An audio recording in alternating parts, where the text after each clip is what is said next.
Good morning dear student. मैं Shyam Kumar Maurya, assistant professor, Valmiki teachers training college Vaishali के इस चैनल में आप सभी विद्यार्थियों का स्वागत करता हूं। बीएड प्रथम वर्ष course 1 childhood and growing up के अंतर्गत आज हम आप लोगों को यूनिट 5 पढ़ाएंगे, जिसका नाम है अधिगमकर्ता पहचान का विकास। के अंतर्गत आज का मेरा टॉपिक है शिक्षकों एवं विद्यार्थियों में पहचान निर्माण रूप में विद्यालय, संस्कृति एवं लोकाचार, शिक्षण अधिगम अभ्यास एवं कक्षा वर्ग में शिक्षक संवाद मूल्यांकन अभ्यास। आज हम आप लोगों को इनके बारे में बताएंगे। जब कोई व्यक्ति पहचान की बात करता है तब पहचान का तात्पर्य केवल विद्यार्थियों की पहचान से ही नहीं होता है, बल्कि इसके साथ शिक्षकों की भी पहचान हो जाती है। पहचान तथा विकास में कई महत्वपूर्ण कारकों के घटकों का योगदान होता है, जिसे हम क्रमशः विद्यालय संस्कृति, लोकाचार, शिक्षण अधिगम अभ्यास, कक्षा वर्ग में शिक्षक संवाद और मूल्यांकन अभ्यास के रूप में पाए जाते हैं। पहचान विद्यार्थी और शिक्षक के बीच अस्तित्व को कायम रखती है, जिससे विद्यार्थी का नाम रोशन होता है और शिक्षक का भी सम्मान बढ़ जाता है। यह सब पहचान का एक माध्यम है।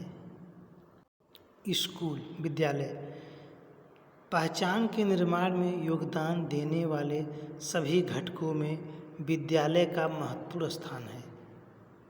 बालक सर्वप्रथम परिवार के विद्यालय से ही शिक्षा ग्रहण करता है। विद्यालय से शिक्षा ग्रहण करता है। विद्यालय के द्वारा बालक के व्यवहार में परिवर्तन होता है और सामाजिकरण में वृद्धि करता है। अध्यापक बालकों की अभिरुचि, योग्यता, अभिवृत्ति को पहचानता है। बालक के पहचान के साथ शिक्षक का भी पहचान हो जाता है। विद्यार्थी के विकास के लिए अध्यापक की आवश्यकता होती है, क्योंकि जब बालक कुछ सीखना चाहेगा तो उसके लिए अध्यापक की आवश्यकता होगी और अध्यापक को एक विद्यालय की आवश्यकता होगी। इसलिए अध्यापक का संबंध विद्यालय से है और विद्यार्थी का संबंध स्कूल से है। विद्यार्थी और अध्यापक की पहचान स्थापित करने के लिए एक विद्यालय की आवश्यकता पड़ती है। संस्कृति से व्यक्ति की स्वयं पहचान हो जाता है कि वह किस जाति का व्यक्ति है। हिंदू की अलग संस्कृति है, मुस्लिमों की अलग संस्कृति है, पारसियों की अलग संस्कृति है, जिससे कि वे पहचाने जाते हैं। इस समाज में हर जितने धर्म है उतने लोगों की अलग अलग संस्कृति पाई जाती है, जिससे वे पहचाने जाते हैं। हिंदू के त्योहारों में अलग की संस्कृति देखने को मिलती है और अन्य जातियों की संस्कृति में अलग संस्कृति देखने को मिलती है। सभी व्यक्ति अपनी संस्कृति को भूलते जा रहे हैं और अन्य देशों की या विदेशों की संस्कृति सभ्यता को अपनाते जा रहे हैं, जो हमारे संस्कृति के लिए ठीक नहीं है। ऐसे में शिक्षक का दायित्व है कि वह अपने छात्रों को अपने संस्कृति के बारे में अध्ययन कराए तथा अपने संस्कृति के बारे में बताए। हम लोग क्या है, विदेशी कल्चर को अपना रहे हैं और अपनी सभ्यता को भूलते जा रहे हैं, जो कि यह एक गलत बात है। लोकाचार पहचान के निर्माण में संस्कृति के साथ साथ लोकाचार का भी महत्वपूर्ण स्थान होता है। चारों तरफ लोकाचार का प्रचार व प्रसार करना चाहिए। आसपास एवं मोहल्लों के बड़े बुजुर्ग के द्वारा व्यवहार किया जाता है और उसका प्रत्यक्ष और अप्रत्यक्ष व्यवहार व्यक्ति के सामने देखने को मिलता है। अतः पहचान निर्माण में लोकाचार का भी बहुत बड़ा प्रभाव पड़ता है। समाज में जितने भी बुजुर्ग हैं वह अपना अनुभव सभी को शेयर करते हैं, कहते हैं कि बेटा हमेशा अच्छा कार्य करना चाहिए, बुरी संगत से दूर रहना चाहिए और अच्छी अच्छी बातें बताते हैं। शिक्षण अधिगम कक्षा वर्ग में शिक्षण संवाद का पहचान के निर्माण में अहम भूमिका निभाती है। शिक्षण एक साधन के रूप में कक्षा वर्ग में शिक्षक द्वारा बताए गए संवाद के रूप में संपन्न होता है। शिक्षण अधिगम निरंतर चलने वाली प्रक्रिया है। शिक्षण अधिगम जो भी कक्षा में बताया जाता है या जो भी हम बताते हैं उसको आप लोग निरंतर सीखने का प्रयास करें। मूल्यांकन अभ्यास। पहचान के निर्माण में व्यक्ति का एक पक्ष को न देखकर, व्यक्ति का एक पक्ष नहीं देखा जाता है, उसके सभी पक्षों पर ध्यान दिया जाता है। उसका सामाजिक पक्ष, धार्मिक पक्ष, राजनैतिक पक्ष, आर्थिक पक्ष, चारित्रिक पक्ष सबका ध्यान देना चाहिए।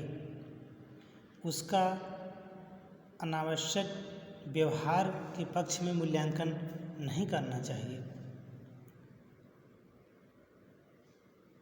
यही सिद्धांत विद्यालय पर भी लागू किया जाता है। विद्यालय के साथ साथ संगीत, नृत्य, डांस, कला का भी मूल्यांकन करना चाहिए। मूल्यांकन के द्वारा ही हम जानते हैं कि प्रत्येक बच्चे में एक विशेष गुण होता है जिसके द्वारा उस बच्चे का पहचान किया जाता है। अभ्यास के द्वारा, बार बार अभ्यास के द्वारा, मूल्यांकन के द्वारा हम उस विशेष गुण को प्राप्त कर सकते हैं। मूल्य प्रणाली। मूल्य प्रणाली से तात्पर्य मूल्य केंद्रित विधि से है, जहाँ पर एक अध्याय समाज के अंदर अपने विचार का मूल्य रखता है। समाज के अंदर बच्चों में पहचान किस प्रकार विकसित किया जाए, समाज में बालक अच्छे कार्य कर कर अपना पहचान बनाता है और शिक्षक अपने को गौरवपूर्ण भी महसूस करता है। यही है मूल्य प्रणाली। विद्यालय पाठचर्या। प्रत्येक व्यक्ति के अंदर एक पहचान छुपा हुआ है। इस कक्षा में जितने भी विद्यार्थी हैं सभी के अंदर एक विशेष गुण छिपा हुआ होता है। उस रूप को मूर्त रूप देना है। जो आपका गुण है, जो आपका विशेष है, विशेषता है, उसको बाहर निकालना ही मुख्य लक्ष्य होता है। विद्यालय पाठचर्या का कर्तव्य है कि विद्यालयी प्रच्छन्न पाठचर्या शिक्षार्थी व शिक्षक के पहचान निर्माण में सहायता करता है। विद्यालय पाठचर्या प्रत्यक्ष रूप से अपना कार्य करती है। प्रच्छन्न पाठचर्या अप्रत्यक्ष रूप से कार्य करता है। जो विद्यालय में होता है वह प्रत्यक्ष रूप से होता है, जो प्रच्छन्न पाठचर्या होता है वह अप्रत्यक्ष रूप से होता है। प्रमुख रूप से सहायक होता है, इस बात को नकारा नहीं जा सकता है। पहचान के निर्माण में मित्रों का प्रभाव। अब हम बताएंगे पहचान के निर्माण में मित्रों का क्या प्रभाव होता है। पहचान निर्माण के संबंध में मित्रों का योगदान बहुत बड़ा होता है। अगर आपका मित्र अच्छा है तो आपका पहचान भी अच्छा होगा। अगर आपका मित्र बुरा स्वभाव का है तो आपके अंदर बुराई का घर लोग समझेंगे। समाज आपको बुरी दृष्टिकोण से देखेगी। समाज में पहचान बनाने के लिए अच्छे आचरण को सीखना चाहिए। अधिगमकर्ता की पहचान में उसके साथ ही पास पड़ोस का वातावरण का महत्वपूर्ण प्रभाव पड़ता है। यदि समाज में कोई बच्चे को खेल के माध्यम से पुरस्कार दिया जाए तो आसपास के बच्चे प्रोत्साहित होते हैं और खेल के माध्यम से अन्य बच्चे अपना पहचान बनाना चाहेंगे। अधिगमकर्ता मित्र समूह में खेलकूद, शिक्षा, राजनीति, परिवार, संगीत, कला, अन्य सांसारिक बातों पर विचार विमर्श करता है। जो अच्छा लगता है उसे अपनाता है। मित्र समूह का स्वभाव, व्यवहार, आचरण का चरित्र जैसा होगा उसी तरह उसका भी होगा। पहचान के निर्माण में एक दूसरे को देखकर भी पहचान बनाने की कोशिश करते हैं। तो आज का यह मेरा टॉपिक समाप्त होता है। हम पुनः एक नए टॉपिक के साथ उपस्थित होंगे। तब तक के लिए धन्यवाद।